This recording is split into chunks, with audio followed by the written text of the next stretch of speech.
Hello guys, तो आपका स्वागत है मेरे चैनल रिव्यू फ्रॉम हकला में। हम आज बात करेंगे एक एनिमे जो ऑन गोइंग है, जिसका नाम है Jujutsu Kaisen the culling game part 1। इसके स्टूडियो का नाम है माप्पा और इसके डायरेक्टर हैं गोसोजो नो शोता। इसका भी एपिसोड 7 आया है, जिसका नाम है टोक्यो नंबर 1 कॉलोनी पार्ट 1। तो देर न करते हुए हम इसकी स्टोरी पे आते हैं। इसकी स्टोरी चालू होती है कि ससाकी के पास के गेंजुकू आया है और वो उसे एक तरह से उस कलिंग गेम का पार्ट उसने बना दिया है और वो उसे थैंक यू बोलता है उसके बेटे के साथ फ्रेंडशिप करने के लिए, जो इटाडोरी है। और फिर सीन चेंज होता है कि सभी लोग आपस में बात कर रहे हैं, पांडा, इटाडोरी और हकारी, कि गोजो सील हो गया है। और जब पांडा सबको बताता है प्रिंसिपल की भी मौत हो गई है, सब लोग शॉक होते हैं और उन लोग प्लान करते हैं अब आगे कहाँ जाएंगे। और हकारी उनका साथ देने का फैसला लेता है, पर उसे कुछ चीजें चाहिए इस चीज के होने के बाद। और जब उसको पता चलता है कि मेगुमी जेनिन क्लैन का लीडर है, तो वो उससे दोस्ती करना चाहता है। और फिर सीन चेंज होता है कि उन लोग अब अंदर जाने का प्लान कर रहे हैं, तो पांडा और हकारी साथ रहेंगे और इटाडोरी और मेगुमी साथ में उस गेम में एंट्री लेंगे।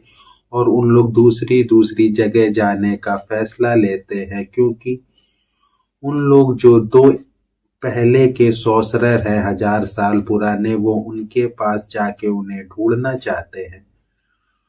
और फिर उन लोग एंट्री लेते हैं उसके अंदर, पर उन्हें ये नहीं पता होता है कि उनके अंदर जाते ही उन लोग अलग अलग जगह पे टेलीपोर्ट हो जाएंगे।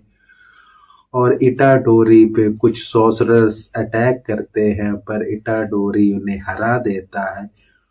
और यहाँ पे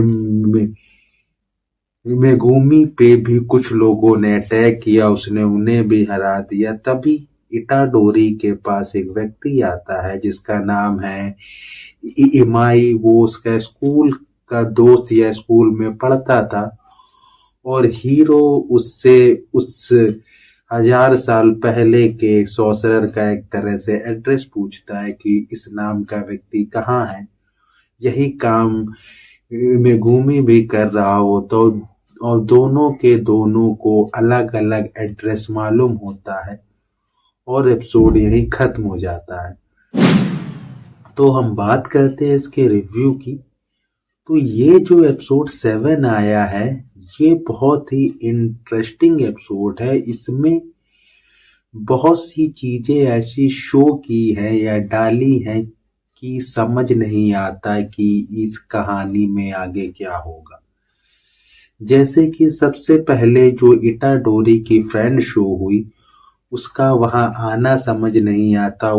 वहीं रहती है कि क्या है नहीं समझ आता, और वो सॉर्सरर है भी कि नहीं इसका भी कुछ आइडिया नहीं है। अगर वो सॉर्सरर है तो उसने कहाँ से ये स्किल नहीं है उसके पास, उसे कोई आइडिया नहीं। तो ये थोड़ा अभी जानने में इंटरेस्टिंग होगा। और दूसरा, जो हमारा हीरो है वो पहले से ही एक प्लेयर है, क्योंकि उसके अंदर सुकूना रहता है। वो भी 1000 साल पुराना है और उसने भी कियनजाकू के साथ कोई पैक्ट किया है, इसलिए वो प्लेयर का हिस्सा है। तो ये जो चीज शो की है, ये मैं कहूँगा बहुत अच्छी शो की है और धीरे धीरे ये स्टोरी अच्छे से शो हो रही है। फिर बाद में एपिसोड थोड़ा वियर्ड या बोरिंग फील होने लगता है, क्योंकि इसमें बात बहुत ज्यादा देर हुई है और सीन्स भी थोड़े वियर्ड फील होते हैं। और ऐसा फील होता है कि इन्होंने हल्का हल्का ही चाहे खींचने की कोशिश की है, क्योंकि बहुत से सीन ऐसे थे, ऐसा लग रहा था कि ये चाहते तो छोटे हो जाते और बहुत से सीन्स की नीड नहीं थी। पर जब उन लोग गेम में पार्टिसिपेट लेते हैं और अलग अलग जगह टेलीपोर्ट होते हैं। तो हीरो के सिर्फ फाइट सीन शो हुए हैं, मेगुमी का फाइट सीन शो नहीं हुआ है। तो ये थोड़ा फालतू चीज है। अगर इन लोग थोड़े थोड़े ही सही दोनों के फाइट सीन शो होते तो ज्यादा अच्छा रहता। और इसमें इटाडोरी का फाइट सीन काफी ठीक रहता है और देखने में अच्छा फील होता है, क्योंकि उससे वहां उतनी मेहनत नहीं करनी पड़ती। जो होता है कि वो स्टूडेंट है सातोरू गोजो का, इसलिए वो दूसरों से बेहतर है, चाहे वो अपनी कोई कर्स टेक्निक यूज करे ना करे। तो ये मैं कहूंगा काफी ठीक शो हुआ है।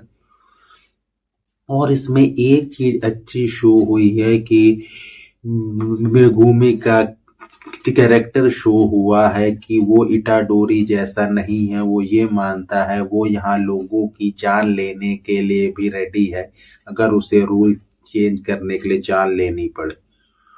तो ये जो इन्होंने चीज डाली है, इससे थोड़ा जो डार्क फील होता है वो बहुत ही अच्छा फील होता है। और इसमें एक चीज जो उन्होंने सस्पेंस लास्ट में डाला है कि दोनों को अलग अलग एड्रेस मालूम हुआ।